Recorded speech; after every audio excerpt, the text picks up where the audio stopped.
Dale. Enseña, enseña, enseña. Mi camisa de saco. Todo. Muy preparado. Muy buen día, Jacobo. ¿Cómo estás? Buen día, estamos bien aquí. Hoy vamos a platicar de videojuegos. Bueno, de Zelda más que nada y el Zelda de Super Nintendo. Para muchos fue el primero, para otros el segundo o el tercero. Eh, y pues abre muchas posibilidades respecto a lo que estaba haciendo en el Zelda uno y Zelda 2, que estuvieron en Nintendo, en la primera consola. Este, sí, mi Zelda favorito, porque sí es el primero que yo jugué. Ahora se dice eso comúnmente, que el primer juego que juegas de Zelda es el favorito. Y sí, fue el primero, entonces sí, sí es mi favorito. Sí me gusta recorrerlo de vez en cuando. Ya me lo sé prácticamente de memoria. Ya, ni siquiera ahorita lo recuerdo, pero ya que lo estoy jugando, recuerdo para dónde irme, qué sigue, y dónde están los ítems y todo. Este, pero Jacobo, platícanos cómo fue cuando te enfrentaste a este fenómeno llamado Zelda Delito de Paz por primera vez. ¿Dónde lo viste? ¿En revista? ¿En tele, en anuncio o directo? ¿Cómo estuvo? ¿Qué edad? Sí, fíjate que, bueno, hola. Gracias porque yo fui el que insistí con la plática. Me gusta mucho platicar de videojuegos y pues de Zelda era una buena oportunidad para hacerlo. Este, sí, yo creo que Zelda no era desconocido el primer juego de Nintendo, porque ya ves que prácticamente este viene a ser como el tercero en esa línea. Si a lo mejor excluimos los portátiles. Primero fue el Zelda de Nintendo y luego ¿cómo se llamaba? Adventures of Link, que fue el segundo. Pero yo recuerdo, y me voy primero con esos porque, exacto, yo tampoco fue en mi primer juego también fue el de Link to the Past de Super Nintendo. Porque esos juegos en el Nintendo se consideraban difíciles y complicados de jugar. Digo, a lo mejor en Estados Unidos la situación era otra y por eso se hizo muy popular allá, pero la verdad aquí no era tan popular. En Nintendo que yo recuerdo. Y no lo era porque se necesitaba tener mucho conocimiento del mapa y todo. Y mientras allá había revistas que te hacían guías y demás, pues aquí no. A menos que tuvieras cuates que realmente le supieran mucho al juego. Y entonces en eso fue que precisamente ya con el Super Nintendo salió Link to the Past y era un juego mucho más manejable, no tan complicado en el sentido precisamente como el primero, aunque tenía toda la dinámica del primero, porque creo que esa fue la razón por la que se regresó a eso. Ahorita dices, ¿cómo llegué a él? Pues yo llegué a él por lo que en los 90 era el famoso sistema de préstamos. Yo tenía el Super Nintendo y cuando lo compré me vino con el Killer Instinct. Sí. Ah, no, con el Mario. Pero luego el Mario lo cambió por el Killer Instinct y el Killer Instinct se convirtió como una especie de crédito muy importante porque en ese momento era muy famoso. Y para poder intercambiarlo por otros juegos. Y entonces un camarada de aquí en mi colonia me dice, oye, pues tengo este juego, el de Zelda, es muy bueno, te lo presto por el Killer Instinct. No, pues sobres, vamos. Y así fue como llegué a Zelda. La verdad no tenía mucho conocimiento del juego. No tenía así como que todo el antecedente de ahorita con las redes sociales es muy fácil saberlo, pero en ese momento pues estaba complicado. Y pues me lo prestaron y de ahí me clavé. La verdad es un juego que este hizo también, fue muy importante porque me hizo querer aprender inglés, porque pues en ese momento estaban en inglés los juegos, sí. Y es el primer juego que yo realmente sentí como una aventura, ¿no? Como algo que es una aventura de exploración. Es algo que otros juegos no habían logrado porque se volvían más retos que propiamente algo en que explorar. Yo creo que el Super Nintendo fueron ese y Metroid, pero yo creo que Zelda más por la idea del mundo abierto, que también igual en Super Metroid también es algo que está ahí, pero aquí la idea de moverte para varias partes era algo que me cautivó mucho. Y así fue como llegué con ese, como préstamo, te digo, así a préstamo y pues ya ves que tenía varias ranuras así para guardar, entonces estaba la de mi amigo y luego ya me puse la mía, ¿no? Y eso también fue algo interesante, ¿no? Porque luego veía los avances que él tenía y dice, no, pues ¿cómo le hago yo para llegar hasta allá, ¿no? Y yo me ponía a pensar. Porque te digo, si no era porque alguien te decía cómo hacer las cosas y demás, había cosas que tú tienes que descubrir por intuición, por los mensajes, pero bueno, así fue como llegué primero, digo, empezando con eso, fue por préstamo Y yo sí tuve la fortuna entonces de jugarlo en su cartucho y en Super Nintendo, digo, que eso es algo también ahorita difícil porque pues jugamos muchos juegos emulados, ¿no? ¿Y qué bueno, a mí me pasó lo mismo, por préstamo, por medio de mi hermano, que él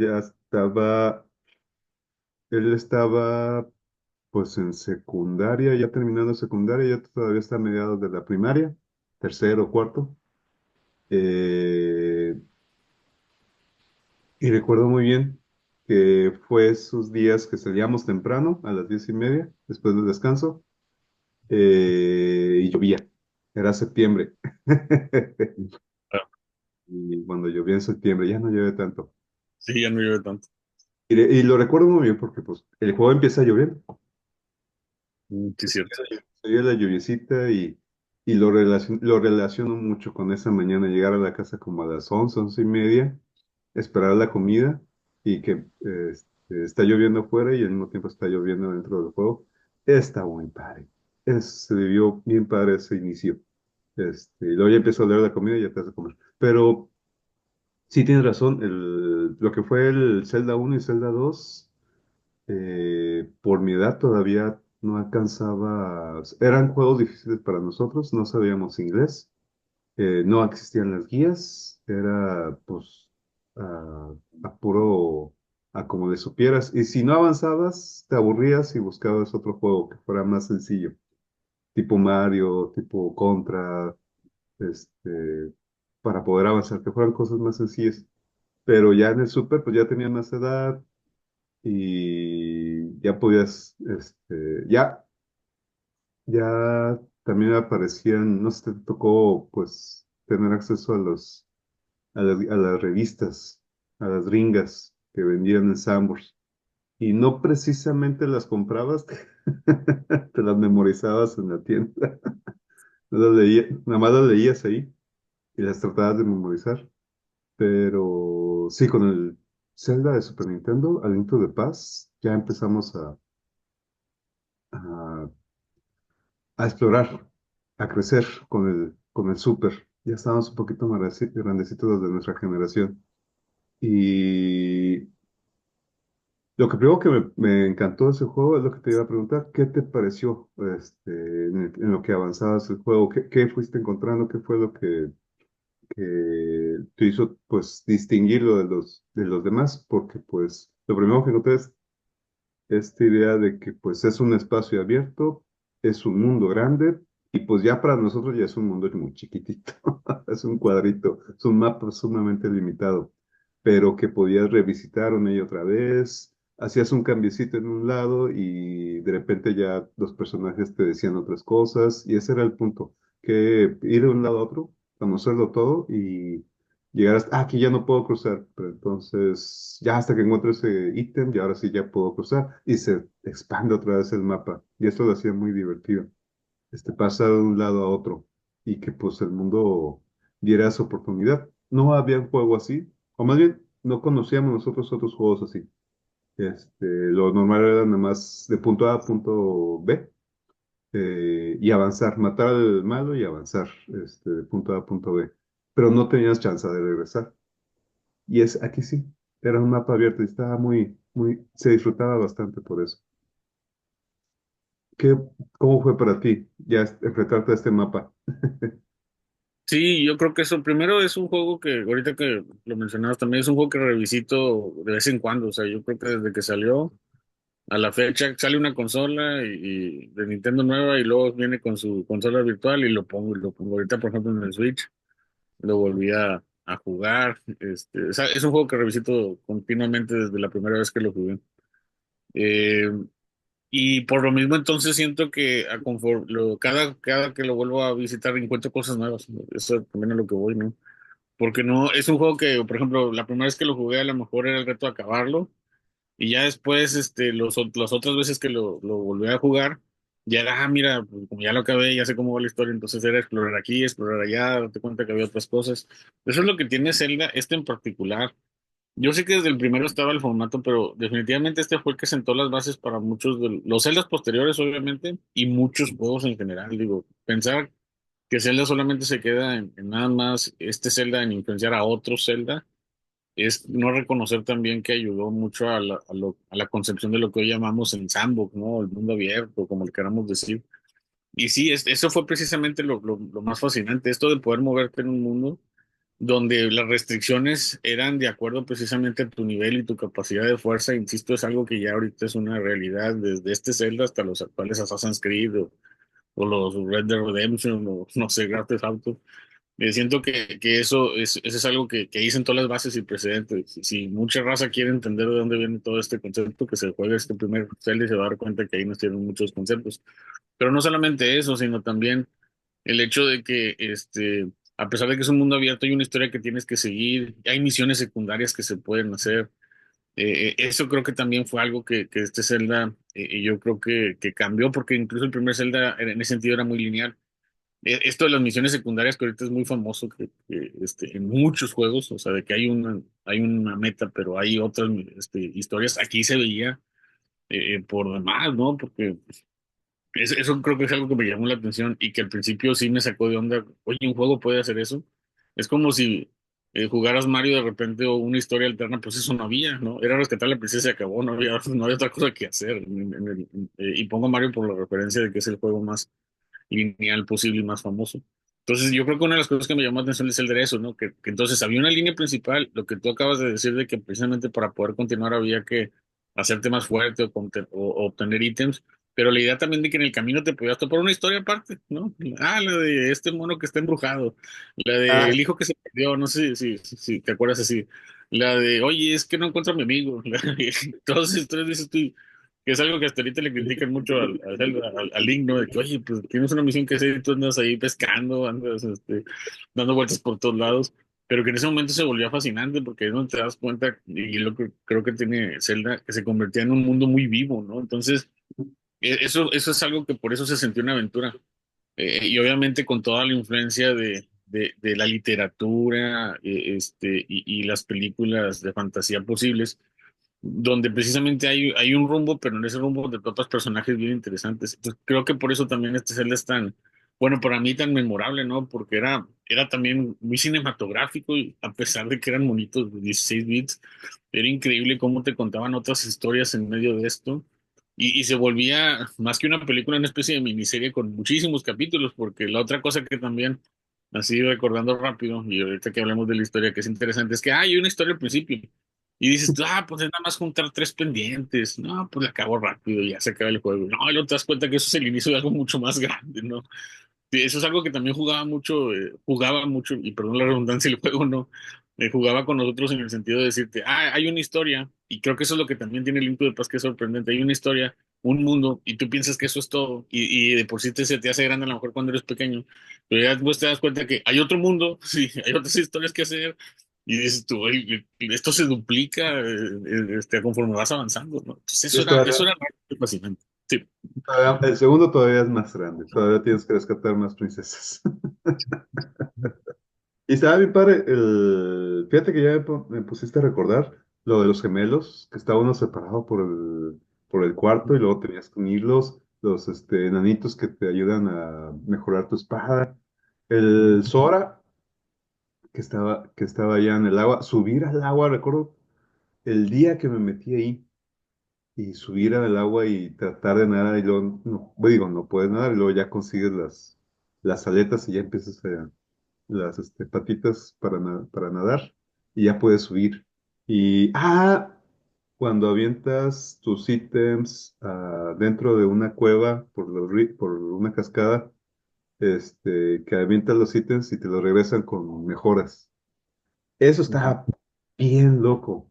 Es parte de la fantasía, es parte de la mística y el misticismo medieval pagano, pero y que se implementara como un elemento, nos sacaba de onda y luego aparte lanzabas el escudo y luego lanzabas la espada y luego lanzabas el boomerang y luego lanzabas las bombas a ver qué pasaba con todos los ítems, a ver qué sucedía. Eso estaba bien, bien interesante.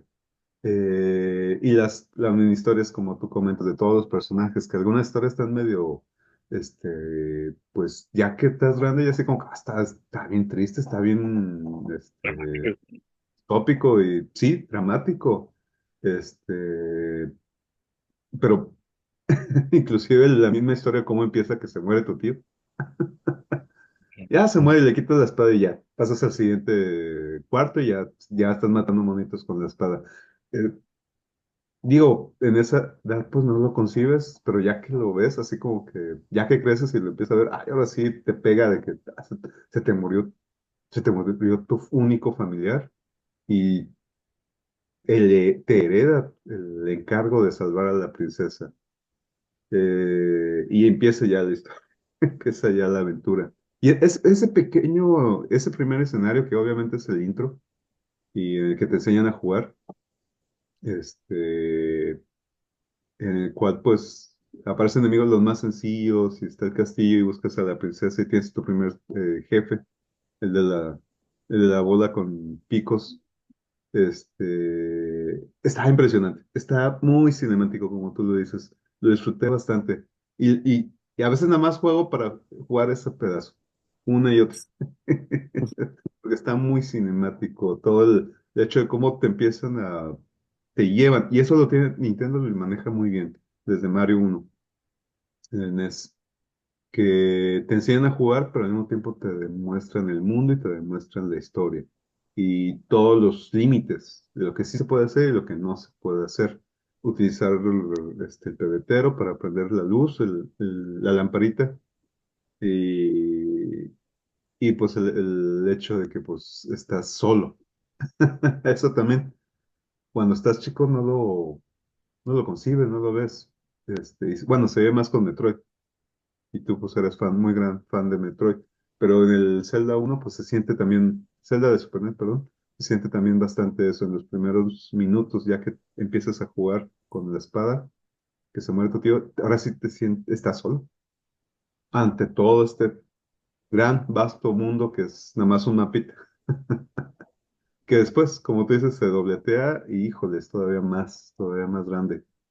Yo recuerdo, ay, pues, o sea, es que ese es el punto, muchas mini historias y muchos personajes, el que te vende, por ejemplo, los botes, conseguir las rupias para venderle los botes, comprarle los botes, perdón, mejorar todos sus ítems, y lo terminabas, lo acababas, y te faltaron corazones, no conseguiste las 999 rupias, te faltaron ítems, o las mejoras de los ítems, los medallones con los que tenías poderes, no sé si te acuerdas de eso, que estaban en los libros, que ya salían en el segundo, en el Dark World. Conseguirlo todo, eso está bien interesante. Eh, el espíritu del completionista, todos todos los ítems y todas las mejoras. Y todos, inclusive porque tienes tres escudos, tienes tres espadas y tienes tres túnicas, tres colores. Y eso está, mi padre. ¿Qué más recuerdas de las dinámicas? Eh, Sí, ahorita que, no sé si, ahorita quería hacer el paréntesis porque no me acuerdo si el tío muere porque creo que al final sale. Entonces ahí, por eso ya ahí lo voy a dejar pendiente, porque una cosa, sí, porque una cosa, bueno, ahorita hablamos del final porque es algo que también a mí me gustó mucho en su tiempo. Pero sí, o sea, todas estas dinámicas que estamos hablando es lo que lo hacía muy interesante porque eran historias por eso te decía que no necesariamente tenías que seguir. Y por eso te decía que una cosa es jugarlo una primera vez y una segunda vez ya cuando quieres completar todo. Porque de hecho yo me acuerdo, mira, me acabé el juego sin este escudo, sin esta túnica, o sea, y entonces ahí es donde te das cuenta que por eso la historia tú la hacías, o sea, eso es algo que creo que también tiene el juego en particular. Y digo, voy a aludir un poco a la historia también de los videojuegos, y es que ese fue el triunfo de Nintendo al final, cuando se da esta famosa crisis del 84, 85, que los juegos se habían vuelto muy repetitivos, y Nintendo creo que es lo que ha tenido a lo largo del tiempo, no se trata de lo que mejoró en gráficas, que sí mejoraron mucho entre el Atari y el Nintendo. Obviamente, se trata precisamente de cómo empezaron a saber contar historias en los videojuegos, porque ya ves que ese famoso quiebre que se dio con el juego de Atari, de E.T., que muchos le echan la culpa, precisamente por ser monótono, repetitivo y por ser nada más abusar de una franquicia. Ahí es donde Nintendo, de hecho, hasta ahora, en este 2025 sigue triunfando, de que no es ni cercana a la consola más poderosa del mercado, no es precisamente, de hecho, la que tiene mejores gráficos, pero es la que sigue contando mejores historias. Y de hecho, los actuales Zelda, los dos Zeldas últimos, tanto el de Breath of the Wild como el de Tears of Kingdom, recuerdo que cuando salió sobre todo Breath of the Wild, dijeron, es que queremos regresar a esa esencia, porque en el transcurso también como que se perdió, se volvió repetitivo y quisieron regresar a esa esencia del primer Zelda, el Link to the Past, que es lo que insisto que tiene. Y sí, yo creo que por eso muchos tenemos en un pedestal a Link to the Past, porque la narrativa en la forma en que cuentas las cosas y cómo precisamente esto va creando, insisto, tú vas creando la historia. A pesar de que sí hay una línea, a pesar de que sí tienes que seguir, por ejemplo, que yo recuerde, no tenías que seguir a lo mejor sí algunos, pero no todos los calabozos los tenés que seguir en orden, porque de ahí sí te los ponían en un número, pero tú puedes entrar a otro y demás, porque al final el ítem que necesitabas para pasar ciertas cosas estaba ahí adentro, a veces sí necesitabas cosas que estaban afuera, pero eso de tú construir la historia creo que es algo que también es algo muy fascinante, porque incluso actualmente es un vicio que tienen los juegos ahorita. Te llevan tanto de la mano que parece que te están contando la historia y parece que nada más estás moviendo botones. Y Zelda lo que tenía precisamente, y creo que fue lo que innovó, es que tú estás, bueno, voy por aquí, voy por allá, mejor empiezo con esto, mejor empiezo con aquello. Oye, ¿qué tal si visito esto? ¿Qué tal? Oye, eso se me hace raro que está ahí. Algunos personajes ni hablaban y ya después te das cuenta que tenías que llevarle ciertas cosas para que reaccionaran, ¿no? Yo creo que eso, y bueno, y lo que hablábamos ahorita también de los dos mundos, eso creo que también fue una innovación de ese Zelda en particular que también lo vamos a ver reflejado en muchos videojuegos. Y ese sí creo que fue algo muy único y único de Zelda, eso de que un mapa, dos mundos, dos realidades. Incluso ahorita eso es algo hasta complicado de entender. Yo creo que en ese tiempo quienes se le ocurrió eso realmente se debe haber quebrado la cabeza, no sé en qué estaba pensando, porque sí es algo interesante, o sea, es el mismo mapa, nada más que en dos realidades distintas, lo que después, por ejemplo, va a ser Ocarina pero con tiempos, ¿no? Es el mismo mapa, pero en dos tiempos diferentes. Acá incluso siento que era más complicado que eso, ¿sí? Porque esto del mundo oscuro con el mundo de la luz, te dabas cuenta, pues todo esto es en el mismo cuadro. Y también está el castillo y están en ciertas cosas, pero todo está al revés, ¿no? O no está al revés, está, digamos, en una realidad alterna. Insisto, eso, por ejemplo, ahorita que está tan famoso eso de contar historias con realidades alternas, Zelda ya lo había hecho desde los noventas, ¿no? Y Link to the Past. Digo, porque ahorita muchos se lo quieren así como que atribuir, pero miren, o sea, y bueno, eso por un lado. Y yo creo que lo otro que no debemos dejar pasar por alto, que también este Zelda hizo maravillosamente, es la música. O sea, con tan poco, es increíble cómo con tan poco, y me refiero con tan poco porque con 16 bits había música que era envolvente. De hecho, precisamente los cambios de música entre el mundo de la luz y el mundo de la oscuridad eran cosas que ya te absorbían, o sea, te hacían entender que estabas en algo muy, muy distinto, ¿no? O no sé cómo tú percibes, además de que también es algo que este Zelda para mí también inauguró. Yo sé que ya había otros juegos que también manejaban diferentes tipos de música en diferentes escenarios, pero aquí la música también ponía el ritmo de la situación. O sea, ¿sabías que cuando estabas en los campos de Hyrule, la música era pero cuando entraban los calabozos se venía la música siniestra y así como que de tensión? Entonces sí, creo que es Koji Kondo, no sé si ya el que hace la música aquí. Y sí, en eso sí también fue una maestría, sí, que los videojuegos de ahí en adelante tuvieron que aprender a que la música no solamente era un adornito, sino era algo que también imponía el ritmo de las cosas. No sé qué piensas tú, por ejemplo, de eso. Y también me acuerdo el sonido ambiental. Cuando pasas al Outworld, al mundo raro, al Dark World, se oye, porque estás sobre la pirámide, no sé si te acuerdas. Sí, sí, sí, sí. Que es el castillo en el mundo de Hyrule, el normal. Y se oye el sonido del viento. Y luego Sí, ya bajas, luego ya se empieza a oír la musiquita, que sí es más, más tenebrosa, más nostálgica. Y la de Hyrule, en el mundo normal, el mundo de luz, digamos, este, es la bella melodía del mundo de Zelda, que no te cansas de escucharla. Es que ese es el punto de la brillantez de la música de los videojuegos y más de este autor y más pues, de Nintendo.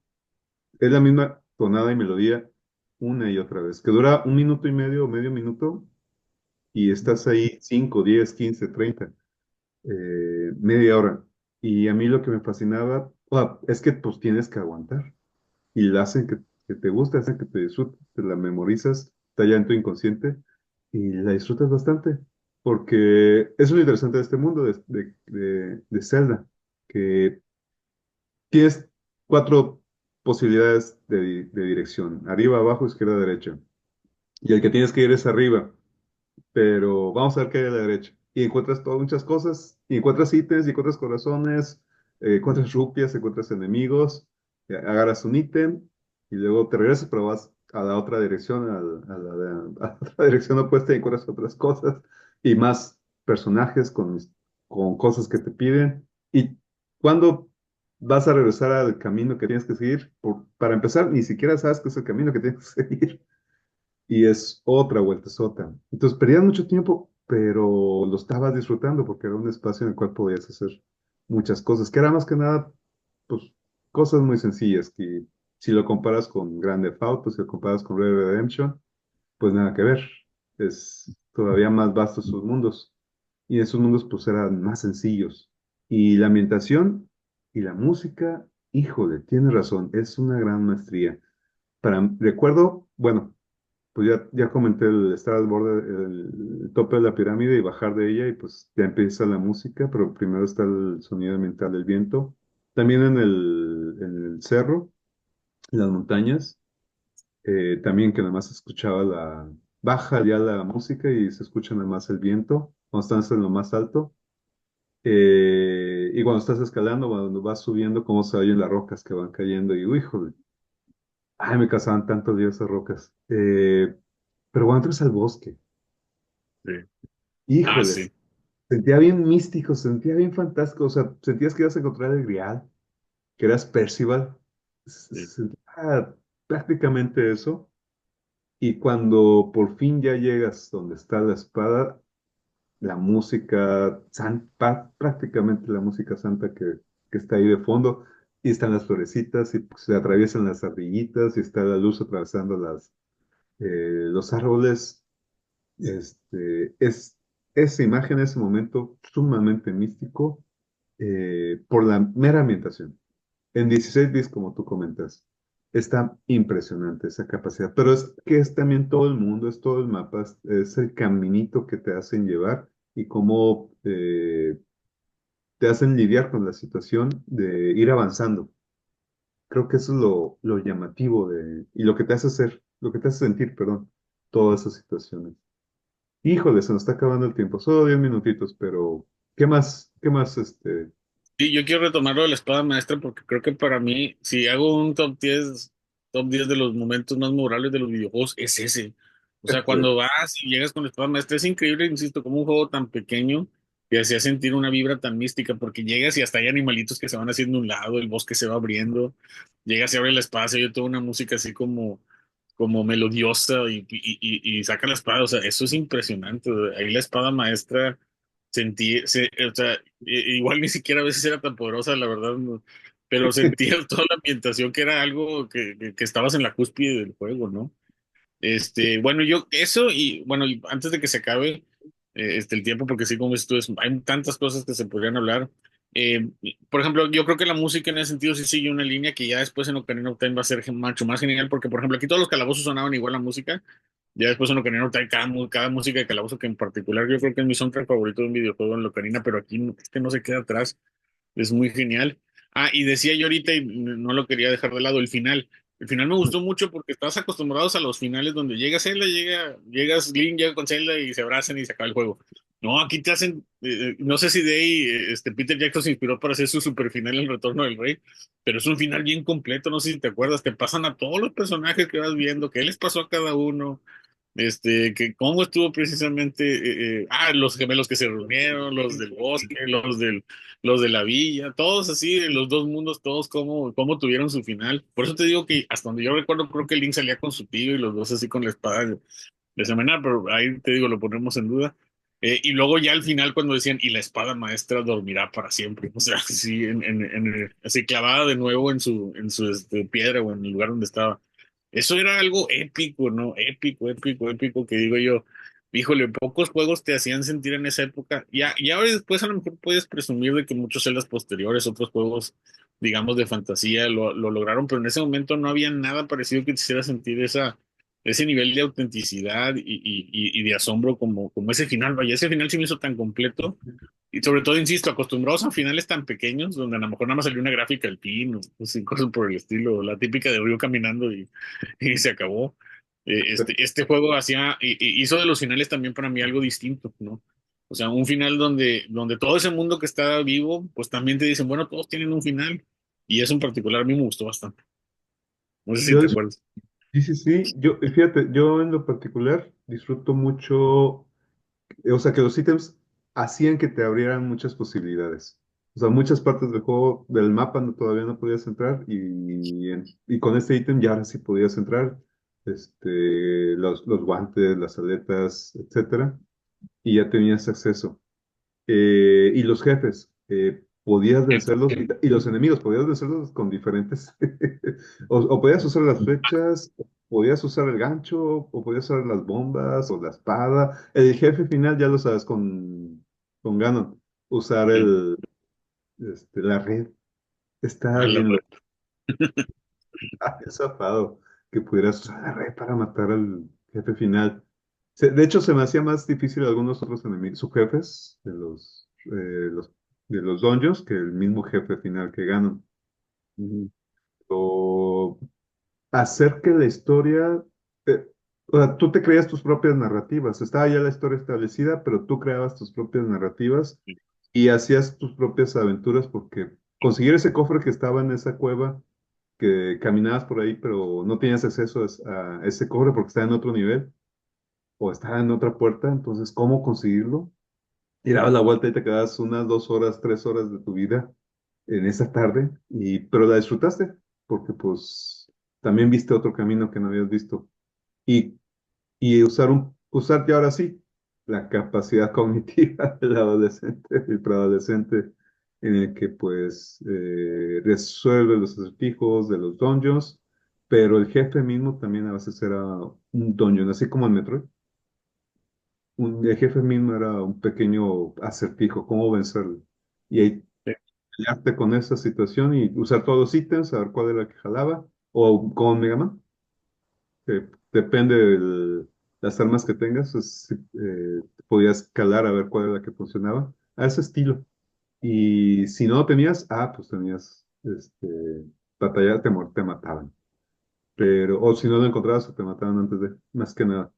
Pero para mí esa era la experiencia, de tener muchas posibilidades y en esas posibilidades jugar con esas posibilidades, que obviamente pues son muy limitadas en realidad, ya que lo jugaste mil veces, ya que sabes todas las dinámicas y cómo los limitantes más que nada, que pues ya en los siguientes juegos ya es todavía mucho más abierto y pues obviamente en Breath of the Wild todavía más abierto. Inclusive cosas que ni siquiera se me van a ocurrir, se le están ocurriendo todavía a cuántos años del Breath of the Wild. Pero eso es en general. ¿Qué, qué más se te... Pues algunos jefes también, aquí lo interesante es que algunos jefes también, todos eran muy diferentes, eso también es algo genial, porque la verdad es que todos tenían hasta una historia. Me acuerdo que había un jefe, ¿por qué no? Que estaba salvando a los que eran los sabios, pero bueno, que estaban reencarnadas en hacer?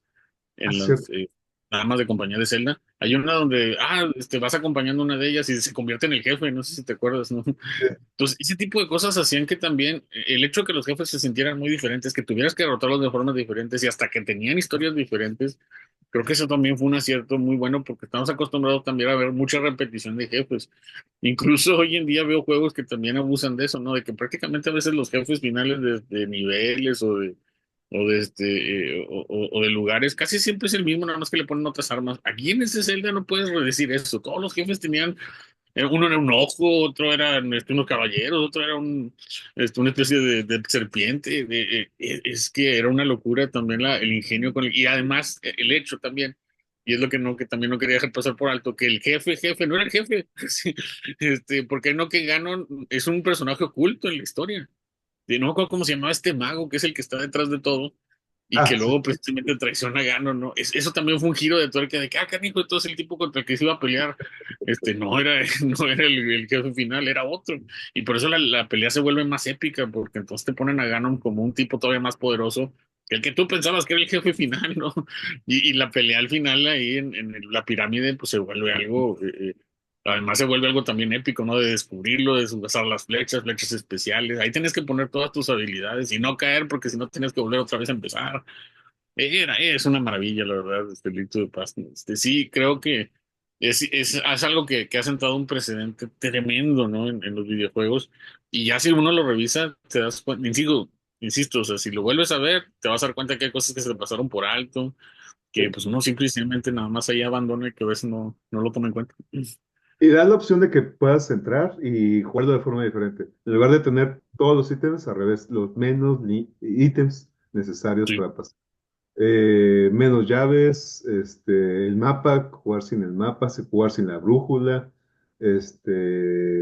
o con todos los ítems, o las mejoras. Y pues, o lo menos la menor cantidad de corazones. Hay gente que también hace eso. Eso hace que pues el juego que te dé la posibilidad, lo hace pues que lo disfrutes más de una sola vez. A diferencia de Mario, a diferencia de Contra, a diferencia de otros juegos que pues de una sola forma se hacen las cosas. Y A, B y se acabó. Y aquí no, aquí juegas. Pues nos queda un minutito. Yo disfruté mucho, lo he jugado y lo he rejugado. Sí es mi Zelda favorito. No, sé que no es el mejor. Sí consideré a otros el mejor. Sería otra discusión mucho más larga. Pero es el favorito, es el que más está en el gusto, en el placer de jugarlo una y otra vez. Jacob, último comentario. Pues sí, o sea, si alguien que nos esté escuchando aquí lo ve, jueguenlo, es un juegazo. Creo que para ello una versión de Game Boy Advance que lo único que hicieron es que le pusieron un sonido, porque Zelda no hablaba, digo, Link no hablaba, y aquí Zelda estoy con eso. Y aquí Link nada más gritas todo, pero pues jueguenlo, es algo que es una experiencia, la verdad, te hace valorar mucho los videojuegos de ahí en adelante. Ujú. Y pues este Link de pelo rosado, que Pelo rosado, yo nunca me di cuenta que era rosado. bien punk Link.